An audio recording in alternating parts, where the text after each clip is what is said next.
Hello everyone, welcome to the civils. My name is Rahul. तो आज काफ़ी टाइम के बाद मैं इस चैनल पे वीडियो अपलोड कर रहा हूँ। तो रिसेंटली मैंने नवाड ग्रेड एग्ज़ाम 2024 को क्रैक किया है in first attempt with civil engineering discipline. तो उसी के रिलेटेड मैं आपको थोड़ा डिस्कस करूँगा, थोड़ा बताऊँगा कि कैसे मैंने इस एग्ज़ाम को क्रैक किया। तो आपको भी थोड़ा इस एग्ज़ाम के बारे में थोड़ी नॉलेज हो कि कैसा एग्ज़ाम है ये, क्या इसका पे स्केल रहता है और क्या-क्या इसका और क्या-क्या आगे हम इसमें कर सकते, कौन इसको कंडक्ट करवाता है। तो इसके बारे में मैं आपको थोड़ा इस वीडियो में बताऊँगा। तो चलिए स्टार्ट करते हैं हम इस वीडियो को। तो देखिए, किसी भी एग्ज़ाम को अगर आप क्रैक करना चाहते हो तो आपको उसके बारे में थोड़ा एक डिटेल थारो पता होना चाहिए कि उसका सिलेबस क्या है, उसका एग्ज़ाम का पैटर्न क्या है। वो आपको हेल्प करता है आपको एग्ज़ाम को क्रैक करने में। नेक्स्ट हमारे पास आता है कि एग्ज़ाम के जो स्ट्रक्चर है उसको अंडरस्टैंड करना कि एग्ज़ाम कैसा जो वो हमारा कंडक्ट होगा, किस किस लेवल पे कंडक्ट होगा, प्री होगा, मेंस होगा और आगे क्या रहता है हमारा इंटरव्यू होगा। ठीक है, इस हिसाब से हमने इसको आगे करना होता है। अगर हम प्री एग्ज़ाम की बात करें, सबसे पहले तो हमारे पास ये पता होना चाहिए कि हमारा जो प्री का जो एग्ज़ाम है वो हमारा क्या क्या उसका सिलेबस रहेगा। देन मेंस आता है हमारा एंड नेक्स्ट है इसमें इंटरव्यू। ठीक, जो प्री में हमारा रहता है वो हमारा ये सब्जेक्ट रहते हैं इसमें। पहला रहता है हमारा reasoning, quantitative aptitude, general awareness, computer knowledge, English language, economics and social issues and agriculture and rural development. तो ओवरऑल जो हमारा एग्ज़ाम रहता है वो हमारा 120 मार्क्स का हो जाता है, इनको हम हाफ करके। ठीक है, तो ओवरऑल जो हमारा एग्ज़ाम होता है वो हमारा रहता है कितना, 200 मार्क्स का। और जो हमारा टाइम होता है इसमें वो रहता है हमारा 2 आवर्स। ठीक, आउट ऑफ विच हमें क्या करना होता है कि तीन जो हमारी सेशंस होती है, जनरल अवेयरनेस और economics and social issue and rural and agriculture development, ये हमारा क्या डिसाइड करते हैं, मेरिट। बाकी जो इसमें सेशंस रहती है हमारी reasoning, quantitative aptitude, computer knowledge और इंग्लिश लैंग्वेज, ये हमारी चारों क्या है इसमें क्वालिफाइंग है कि इसको हमने क्वालिफाई करना है। बट जो हमारा मेरिट बनता है प्री का वो हमारा इन तीन सेक्शन से बनता है।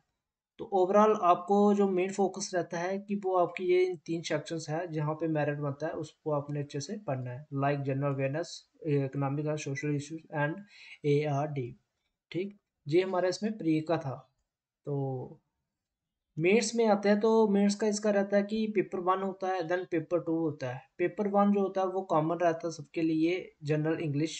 देन हमारा जो पेपर टू होता है उसमें हमारा जो स्ट्रीम स्पेसिफिक आ जाता है कि आपने कौन सी स्ट्रीम से अप्लाई किया है, लाइक जनरल स्ट्रीम से अप्लाई किया है और IT, सिविल इंजीनियर, अलग अलग जो स्ट्रीम्स रहती हैं वहाँ से आपने अप्लाई किया, तो उस हिसाब से उसका पेपर टू का वो रहता है पेपर। इंग्लिश में जो पहला पेपर रहता है हमारा उसमें ऑनलाइन डिस्क्रिप्टिव पेपर होगा, 3 क्वेश्चंस होंगे, उसमें आपको क्या करना है, टाइप करना होता है। 90 मिनट्स मिलते हैं आपको और 100 मार्क्स का ये रहता है। इसमें हमारा जनरल एक ऐसे रहता है, एक लेटर रहता है और एक हमारा पैराग्राफ और प्रिसाइज राइटिंग हमारा इसमें रहता है। ठीक है, तीन। देन जो पेपर टू होता है उसमें हमारा फर्दर डिवाइड हुआ होता है हमारा ऑब्जेक्टिव में भी और डिस्क्रिप्टिव में भी। ऑब्जेक्टिव में अगर आपको पूछेंगे तो जो किस टीम के होंगे उसके कुछ क्वेश्चंस होंगे ऑब्जेक्टिव में जो आपको पूछेंगे। 30 क्वेश्चन होते हैं और इसके 50 मार्क्स के होते हैं। ठीक, कुछ 1 नंबर के होते हैं, कुछ 2 नंबर के होते हैं। तो ड्यूरेशन इसकी 30 मिनट्स रहती है।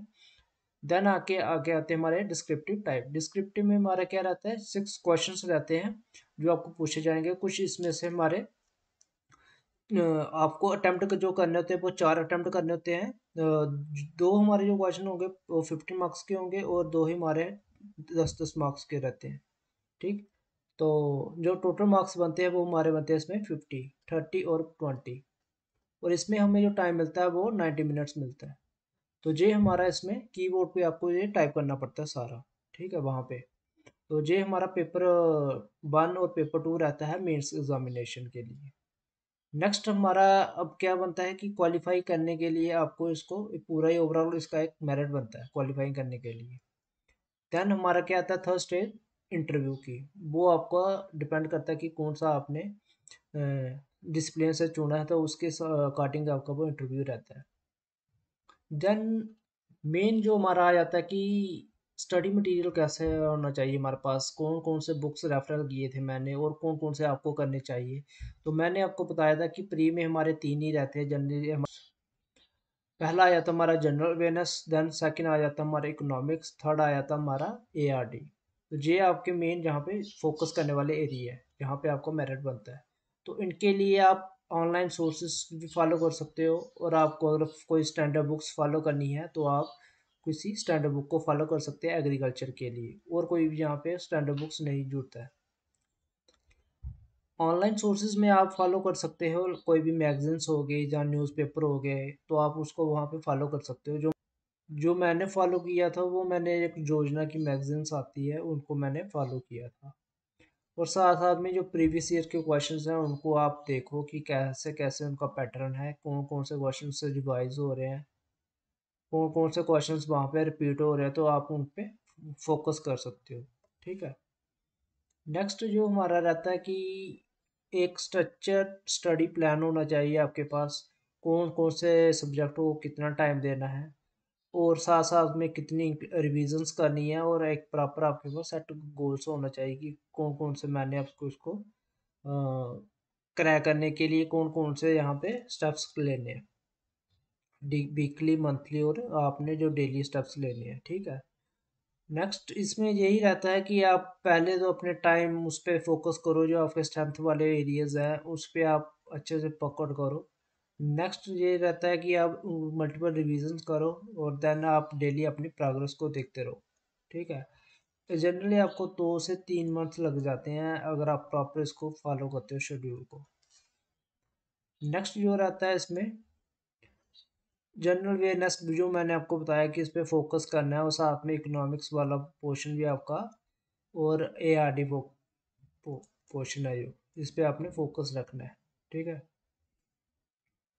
नेक्स्ट रहता है कि प्रैक्टिस करते रहो मॉक टेस्ट जो भी है डेली एग्ज़ाम के। इससे आपको क्या होता है कि आप अंडरस्टैंड कर जाओगे कि एग्ज़ाम का फॉर्मेट कैसा है, किस टाइप के क्वेश्चंस आपको पूछते हैं, वो आपको यहाँ पे आइडिया पता लग जाता है। और साथ साथ में आपको पता लग जाए कि एग्ज़ाम में आपने कैसे टाइम को मैनेज करना है, जो आपको इतना कम टाइम मिलेगा वहाँ पे आपने इसको कैसे मैनेज करना है।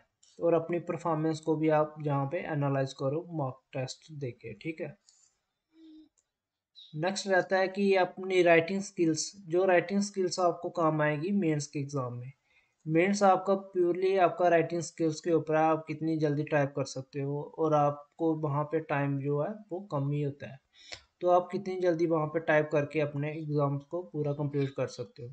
तो उसके लिए आपको राइटिंग स्किल्स के ऊपर अपना काम करना पड़ेगा। इंग्लिश के साथ साथ आपको जो भी डिस्क्रिप्टिव में आएगा वो भी आपको उस पर करना है यहाँ पे। ठीक है। इंग्लिश तो आगे आपको इंग्लिश ऐसे वगैरह एस में ऐसे आ जाएगा, लेटर आ जाएगा, और प्रिसाइज जो राइटिंग होगी वो हो रहेगी। पर साथ में जो डिस्क्रिप्टिव वाले क्वेश्चंस होंगे वो भी आपको वहाँ पे करने पड़ेंगे। ठीक है।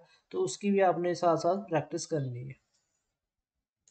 नेक्स्ट रह जाता है कि वही है, रिवाइज करो आप कंसिस्टेंटली, मेक अपने नोट्स बना लो साथ साथ छोटे छोटे, रिविजिट करो इंपॉर्टेंट जो टॉपिक्स हैं उनको रिवाइज करते रहो, और रेगुलर अपनी रिविजन्स करते रहो। और साथ में क्या रहेगा कि जो अपनी हेल्थ है और मैनेज करो स्ट्रेस को, तभी आप इस एग्ज़ाम को क्रैक कर सकते हो। ठीक है। ये इसमें प्रॉपर मैंने आपको बता दी है कि कैसे कैसे रहता है। अगर आपको कोई भी और डाउट रहता है तो आप मुझे कमेंट सेक्शन में पूछ सकते हो। Thank you.